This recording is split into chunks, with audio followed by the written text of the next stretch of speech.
In 2005, a billboard was erected along Interstate 40 near Morrilton, Arkansas, displaying the image of 25-year-old Kristin Laurite and a plea for information about her murder. The billboard featured her photograph and the message, quote, "Do you know who murdered me?" It remained in place for several years, serving as a public reminder of the unsolved case. The billboard played a significant role in raising awareness and keeping the case in the public eye, ultimately leading to the identification and conviction of her killer. Underwear, alcohol, syphilis, murder, forbidden.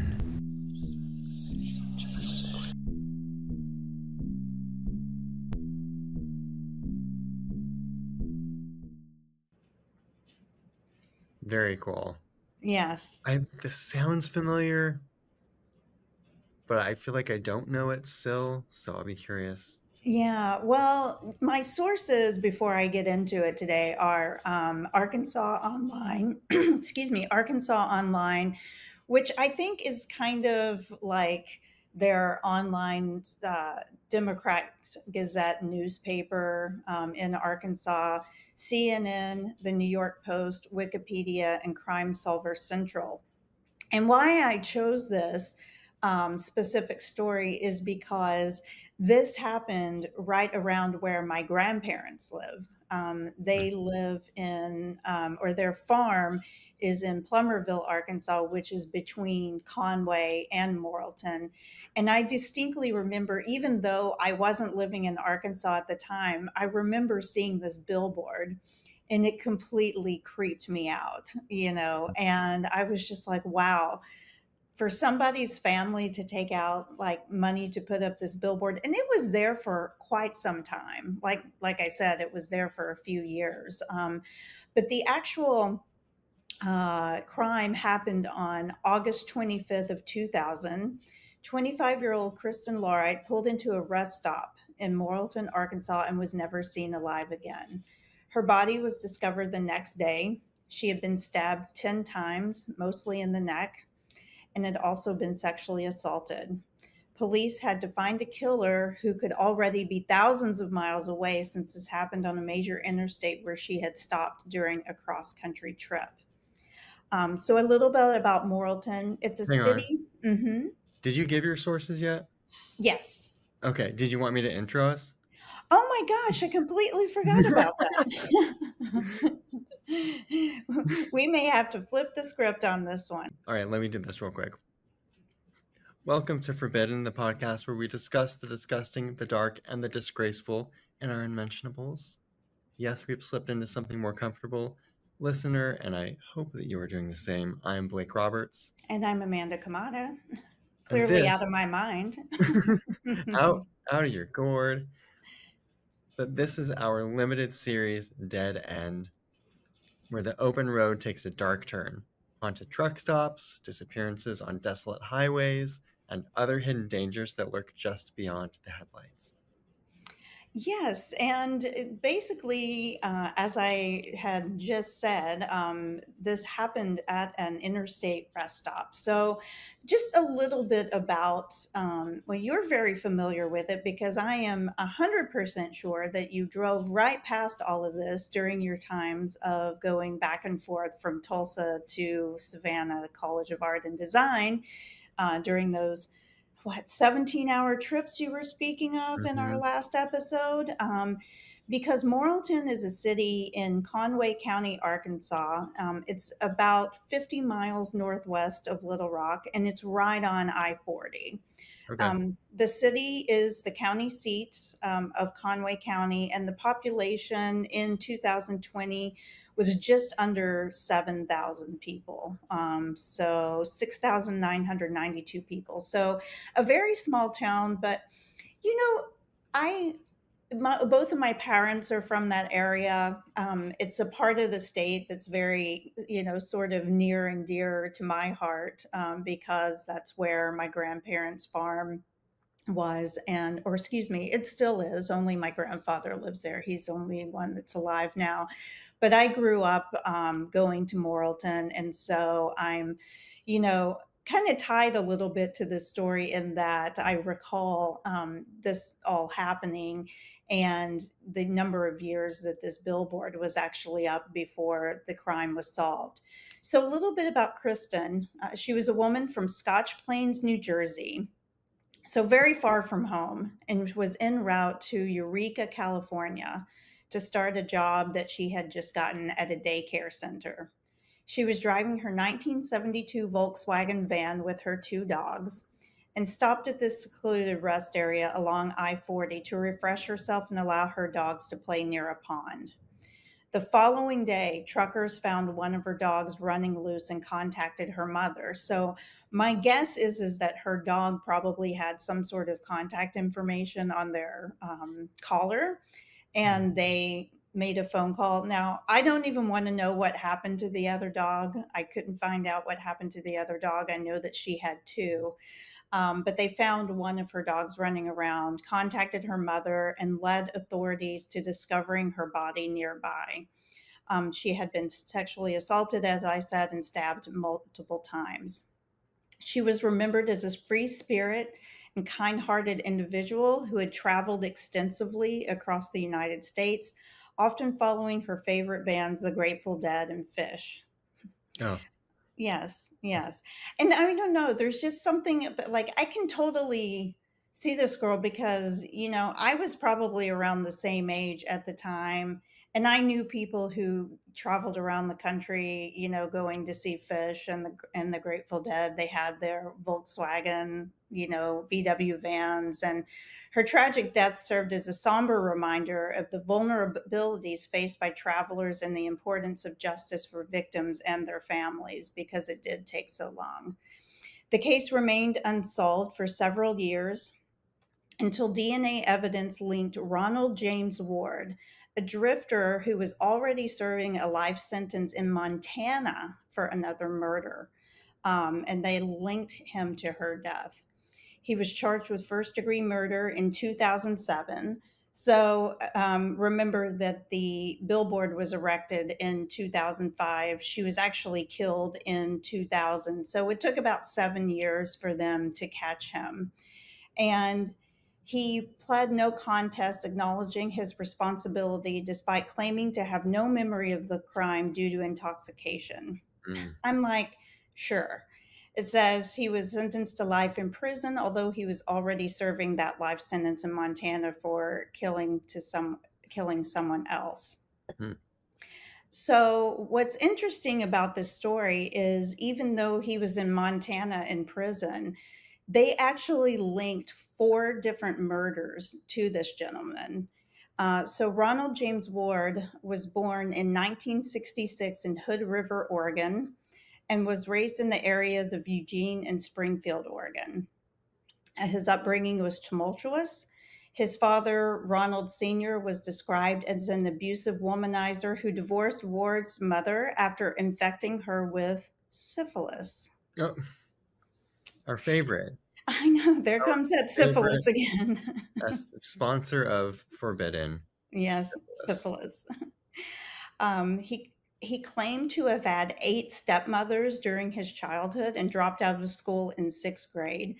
So, if you have 8 stepmothers, does that mean your dad was married 7 or 8 times or 9 times? Or does that just mean that he had people in his life that he referred to as his stepmother? I couldn't really get down to the nitty gritty of that.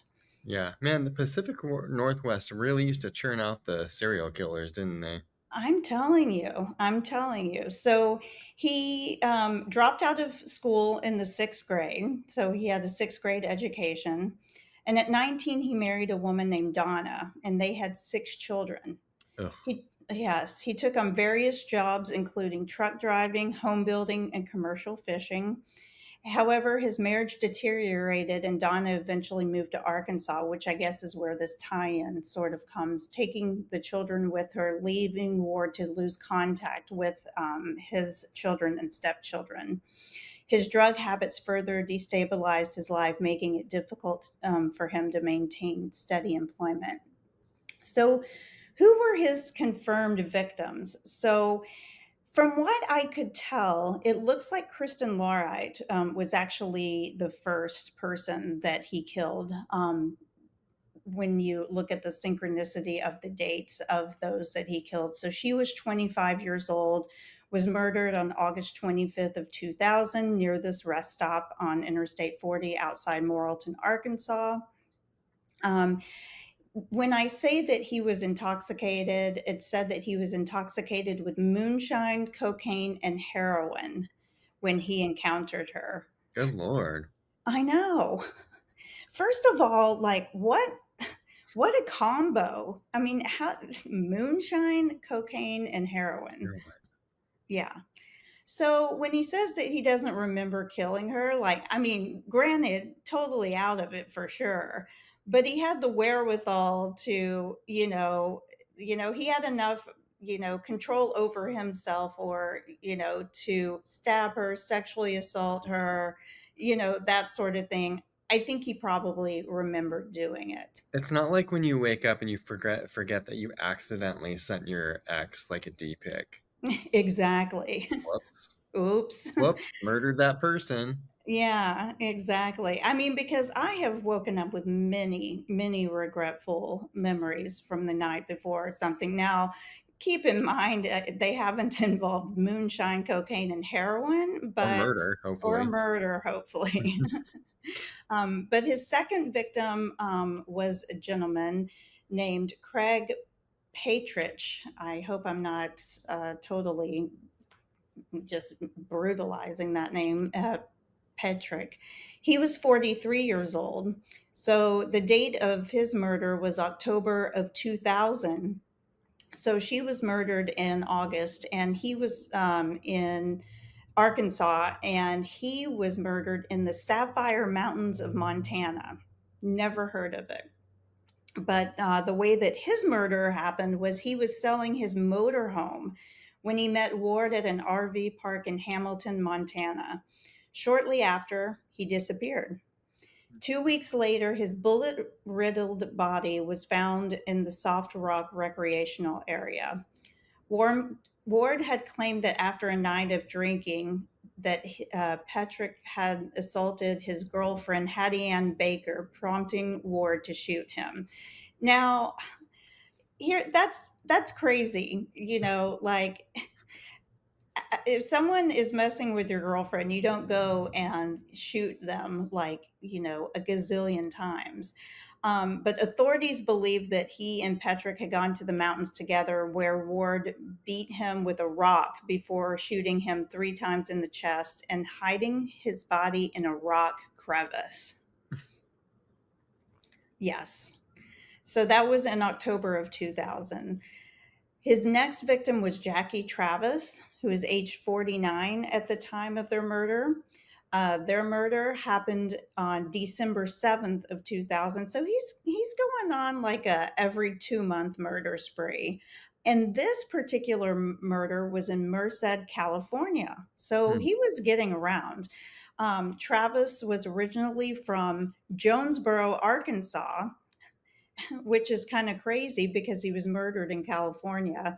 And he had a prosthetic leg due to a car accident and had recently moved to Merced, California after a period of homelessness. She and Ward likely met at a local homeless shelter. Less than a month later, Travis was found in her apartment, having been beaten, raped, strangled, burned, stabbed, and sexually assaulted. The crime bore similarities to other murders that had been linked to Ward. This guy So didn't do anything, just a little bit. no, no, he really goes after it. And then the last person who was murdered was Shella Polly, who was age 32. And this also happened in December of 2000, but this one happened in Modesto, California.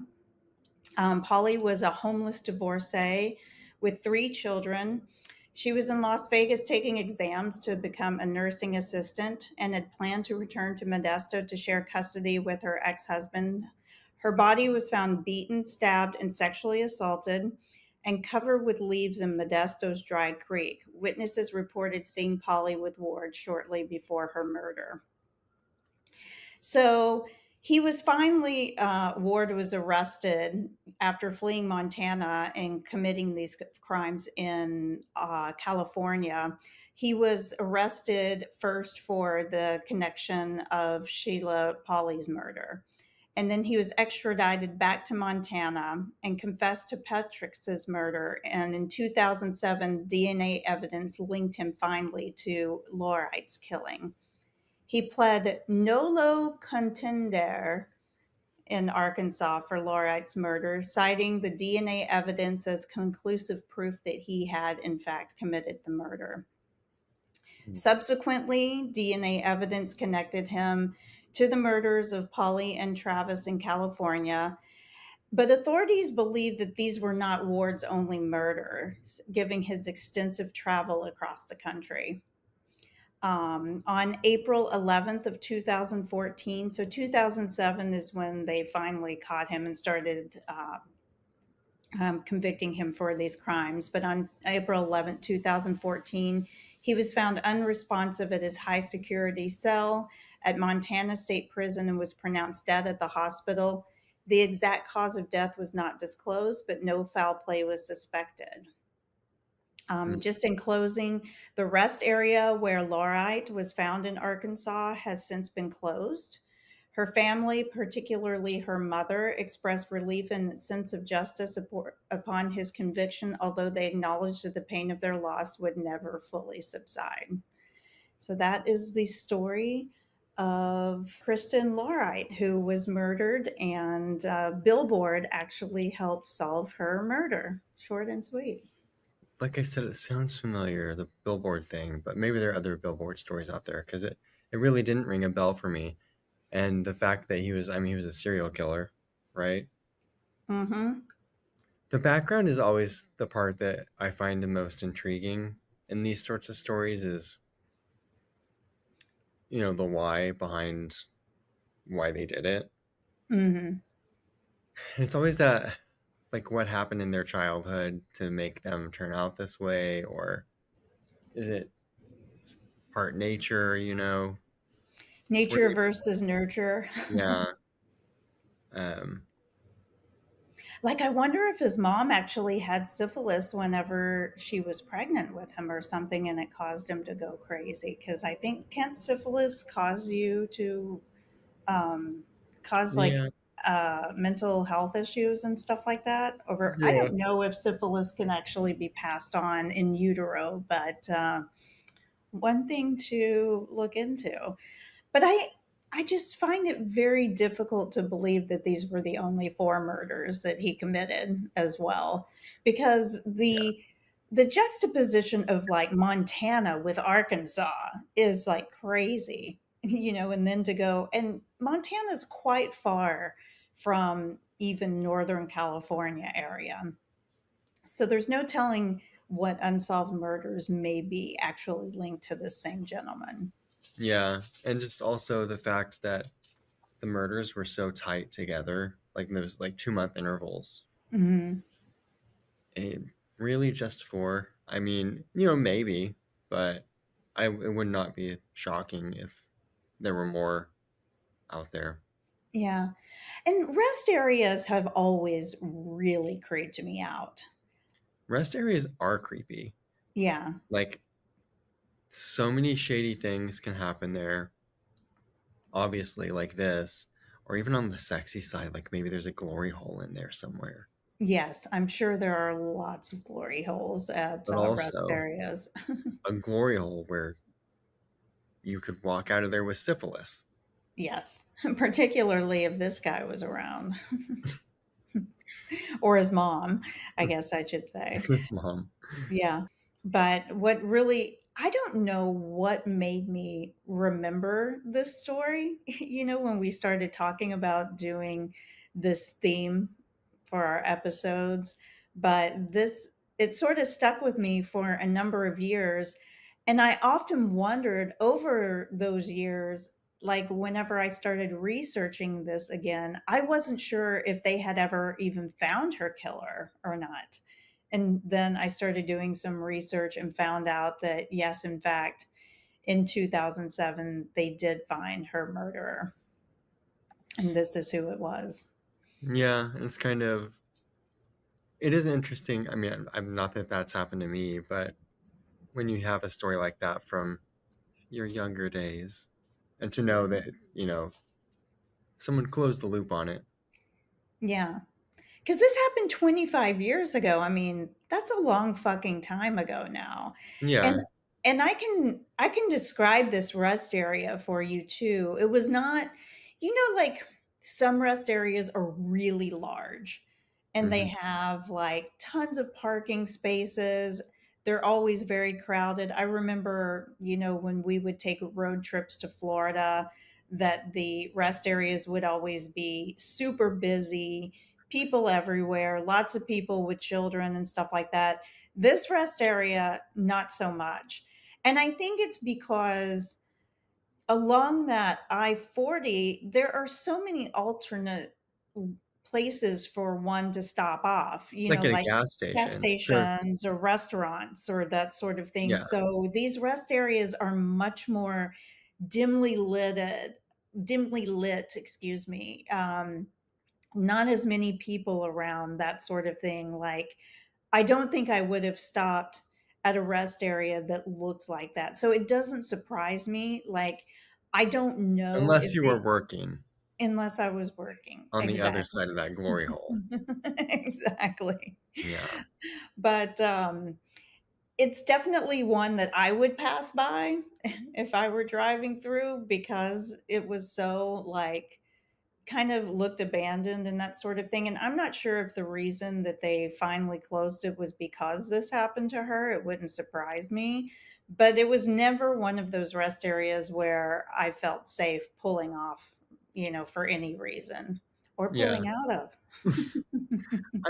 For me, like a rest stop is a last resort. Yeah. If you're on some long stretch of highway, like out here in the desert where the towns are fewer and far between, and that's your only option. But generally, if I'm on a road trip, if you're going to stop, you want to try and make it as efficient and productive as possible. So I'm stopping to get gas. I'm going to use the bathroom at the same time. Maybe I'm going to like get drinks or a snack. Hmm. Like you try and bundle those things together so you don't have to stop as frequently. So Right. rest stop is just like it's not ideal. I mean, Hmm. you know, if you have a dog or something, but Which she did. She yeah. had the two dogs that she was letting out to sort of probably let them run around, stretch their legs, go to the bathroom, that sort of thing. And it's surprising, like I always feel a little bit safer when I have my dogs around, that someone might not Hmm. try to screw around with me, but never really said what kind of dogs she had, but I'm sure we can find a photo somewhere of her with her dogs. Um, but yeah, it's just like, I guess for me too, we were talking last week in our um, episode about you making that long trip by yourself from Tulsa to Savannah. I guess I've just never felt that safe to go across country, by myself and stuff like that. I mean, because if she were going, I was actually surprised because she was coming from New Jersey and going to Northern California or like Central to Northern California area, Eureka. I think that's more Northern California, that she didn't go, more of a north route, and that she kind of cut down I-40. And then my guess was she was probably going to go I-40 out to, probably was taking the Route 66 route, is my guess, until she got to California. And then driving up I-5 or something like that is probably the route that she decided to take rather than going the northern part. Hmm. Um, but that's a long way for someone to travel by themselves, for Yeah, sure. Yeah. especially a woman. And I understand why you would feel that way too, because you're tiny. You're just a tiny little Yeah, thing. tiny little thing. And who knows who's watching you? I mean, that's just terrifying that that would happen to her. And I mean, it sounded like she was laying there for like a day or two, before she was found. So again, that made it so much more difficult for them to find out who did it, because within Mm. a couple days, I mean, he could have been pretty much back in Montana by then. Yeah, especially off I-40, Hmm. you know, Hmm. not in a heartbeat. How far is Morrilton from Toadsuck Park, Arkansas? Well, funny you should ask that, Blake, because it is probably approximately, I would say, if it's 10 miles, I would be shocked. It Oh, is really? very, very close. Yes. And they even had this is really funny because I actually had friends in town from Arkansas this past weekend, and the town of Toadsuck actually came up in conversation, and we all started laughing about it, like, who comes up with a name like this? Yeah. And yes, it is an actual place, and they have like a festival sort of thing every year, and it's called Toadsuck Days, Daze, not Oh, do Days. they play a lot of fish there? Maybe that's what she was. Maybe she hit Toadsuck Days on her way across country or something like that. But yeah, that's Toadsuck is just like right outside of Conway, which is like probably 10, 15 miles at the most away from Morrilton, which is I so funny. I would always I let take it my you've driven straight by there. I don't think I actually ever stopped, but I always let my family know when I was driving through Toadsuck. Such a horrible name. Yeah, but I chuckled every time. Yes. And that is toad with the TOAD, not toe, not sucking toes. Toadsuck. I think the only time that I have, and it was probably not the best idea, but it was during the day. But my middle sister and I once drove from her place in New Jersey. She lives in South Jersey, right outside of Philadelphia. And when she was married, she and her ex husband had a place in northern New Hampshire.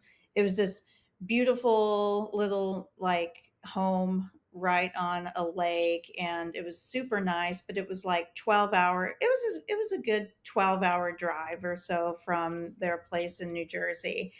And she and I drove up there once by ourselves, and we're just so tired. And it was, like I said, it was during the day, but we pulled over to a rest area and took like a 30-minute power nap before moving on to the rest of our journey. But that probably wasn't the best idea in the world. But once again, I made it through. Say, but you've made worse decisions. I've made way worse decisions in my life. That one is pretty tame. I mean, if you go back through the episodes, listener, Yes. almost every episode you can hear something Amanda shouldn't have done, Yes, but a somehow survived. cautionary tale of survival. Oh, so yeah, that's a cautionary tale of stopping at a rest stop. And I don't know. Again, it's one of those things. Again, it was 25 years ago, so I couldn't find tons of information. Like, did she stop there during the day? Was it in, or maybe they don't know because of the fact that she wasn't found for a couple days. Like, did this happen at night? Did it happen at twilight? You know, dusk? I don't know. Yeah, Yeah, so creepy. very creepy. We've had two creepy ones in a row now. Two Mm-hmm. creepy interstate murder stories. Yes, yes. And I kind of like when you were telling your story last week, I was, because I already knew what I was doing. I was like, damn it, is this too close to it? But I don't think so. Although we did have the kind of similarities of knife and machete because she was knifed, but this guy actually used a gun in some of his other murders and stuff like that too. So, Yeah, I feel like mine was maybe more of a mental illness thing happening. mm, Yours was like drug fueled psychopath. Yes, yes. Who went more, who did this more than one time and seemed to really target vulnerable people, people who he met like at a homeless shelter, Yeah. people that he met out somewhere and could get into like certain situations where he quickly had the upper hand because I don't know. Sometimes I wonder, like, could I outrun somebody that had a knife? I don't know, probably, but he could have just whipped out a knife and just Yeah. went straight to I at mean, her. you probably could have. He was on moonshine, heroin, and cocaine, Couldn't so have been that fast.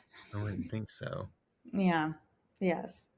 But this is also not terribly far from you're familiar with Russellville, Arkansas. So this is Yeah. literally Russellville is probably like 20 miles north of where this particular rest stop is, just to give you a bit more of, an anchored area. So Yeah. you have definitely been through there before and more than likely have seen this rest stop. Yeah. Well, I'm sure. I've frequented the glory hole there. Um, no, I've probably talked about my Russellville story, but maybe I could give a little when we do our talk of shame, our wrap for this dead end series. I might revisit that one because that was a terrifying story. Yes. I'm living Yes. talking. Did you have any hints at all that you wanted to give to us for your next story by chance? Um, I don't have it fully figured out yet, but our next story will be a Father's Day story. And I think I have a Oh, story that fits with Father's Day and also ties in nicely with our Dead End limited series. So, nice. yeah. Nice. So, how was your weekend? Did you do anything fun? I got a little song from you and Megan. Looked like you guys were singing Depeche Mode. Thought about me just a little bit. Yeah, we found a bar that had one of those touch tunes where it's like a jukebox, like you can Mm. pay credits for. And Oh, then okay. so we got in there and they played like two or three Depeche Mode songs in a row. Someone else had picked. And so then we did some Depeche Mode of our own. We did some In Excess. We did Yaz. It's just like like an '80s sort of vibe happening there. Mhm. But Mhm. we actually what was I gonna say? I mean, yeah, that was Saturday because I we got together because I asked her to photograph me for the cover of the last episode. Mhm. Um, but then the rest of the weekend was just like it was rainy and I had to work on a presentation. So fun. That sounds like a great time. That was my favorite part of the weekend. What the presentation, but I will say, while I was doing the presentation, I put on some like ridiculous scary movies. So I played Leprechaun, starring Jennifer Aniston's original nose, Oh. and it was a good time. So it I was sort of love that you pointed out her original nose. That's great. it's definitely different from her current nose. Yes, yes. I have forgotten that she had had a nose job. Well, I did some 80s dancing myself this weekend. Also to Depeche Mode, another Yes, yes, and did went and saw like a band that was doing different covers of Depeche Mode, New Order, The Cure, Duran Duran, you name it. We love it. And it was really good. They did a really really good job, and some of the songs, like the lead singer, actually sounded very close to some of the singers and that sort of thing. Sometimes when you go to those, it's like sort of like glorified karaoke, and it's kind of yeah. like meh. But Did no, he they give were good. you did he give you similar Dave Gahan sex vibes?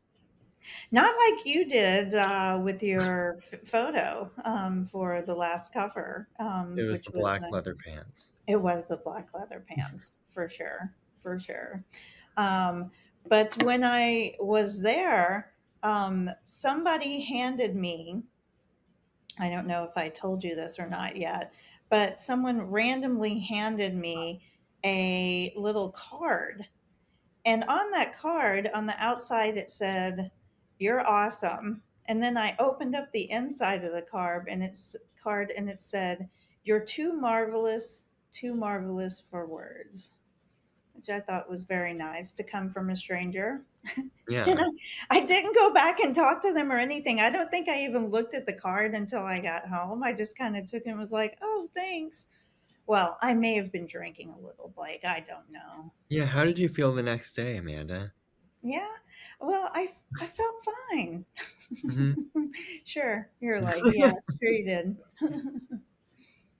I think I still felt drunk because I got up and I talked to you that day and probably told you a couple of stories that I'd already told you before. And I figured that out when I listened to our episode. I was like, oh my God, I've already talked about this plastic surgery that I'm getting. But anyway, yeah, so I just kept it rolling on through Sunday. Yeah, yeah. How did you feel on Sunday? Were you okay? Yeah, I was. Because Good. Oh, when I yeah, went you had to do your presentation. yeah, and when I went out with Megan, it was during the day, and we were pretty good about like having a water in between every drink. Oh, that's cute. I know it was cute, but I felt good from it. So, Yeah, yeah. I'm getting older. No, I know. I think well, what I did do on Sunday, I did wake up and I woke up very hungry because I had not eaten a lot the night before. Because, when you meet up with people, sometimes you're kind of like picking at food, but you don't really take down like a whole dinner or something like that. It's like I ate Yeah. a couple pieces of sushi or something like that. And I know very well what you think about sushi. That's not a meal. No, I love sushi, but it's like No, an I hour. know, but you don't think it's a meal. Right. That's right. Now, if Yeah, it it's were a steak, meal it for would be about different. an hour and a half, and then I need something else. Yeah. Well, I didn't eat later in the evening, so I woke up with a voracious appetite on Sunday morning, which led me to Cafe Americano. We went there whenever you were here. We did. It was my last meal. It was. And so I ended up ordering, an Aperol Spritz at like 10 a.m. and just keeping things rolling again because that's how I roll. Well, speaking of, are you doing your THC beverage this evening? I am. I have a cycling. God, I hate when my filter always messes with this because this Hold is it in front of your actually, face. Hold it in front of your face. it's There you called go. cycling. Yeah, hold it in front of my face. It's called Cycling Frog. It's a black currant THC drink. Very tasty, by the way, but I really love the label. I think it's kind of Mm-hmm. cute. Yeah. And what about you? You're just drinking wine as usual. So a white Bordeaux. I chose it Nice. because it matches my walls. For your white walls on your car or your walls in back? I'm kidding. It'd be pretty tight if you have white walls on your car. You know what Yes, those on are, on right? our Toyota Yaris. Yes, with with some sweet low profile white walls on them. Yes. Well, should we wrap this one up? Yes. If you also are matching your walls, I don't know what I'm saying. To Does your your drink? match your walls? Send us a photo. Did the Attach. carpet match the drapes? Send us that photo Send too. us that photo too. Hello at theforbiddenpod.com. You can continue watching, listening. You're so creepy. You just keep Rating, watching and listening to us. It's creepy. rating, reviewing. Rate and review us. Be judgmental on YouTube, Apple, and Spotify. At the Subscribe. Yes, yes, at the And then, Forbidden Pond. yes, at the Forbidden Pod. And then all those things on social, TikTok, um, Facebook, Instagram, MySpace, Websites, MySpace, Friendster. Friendster, the original Facebook, Friendster. Did Uh, you did you ever do Friendster? I did. I was on there for a hot minute. Yeah, that was I a didn't big go one very whenever I lived in Seattle, like because I was straight out of college and Facebook was not a thing yet, obviously. Yeah. Yeah. Oh, it's thundering outside. I don't know Oh, if you can hear that. it's fun. I should have done that during your story. Yeah. Tut, Although tut, we tut. did get sirens during your story at one point, which felt Yes. appropriate. Good. Good. Yeah. Well, Blake, thank you so much for listening to my story this evening. It Thank was you a so joy much telling it to you. Such an for, uplifting story of travel. yeah, thank you for the memories. And listeners, as always, we thank Thank you. you.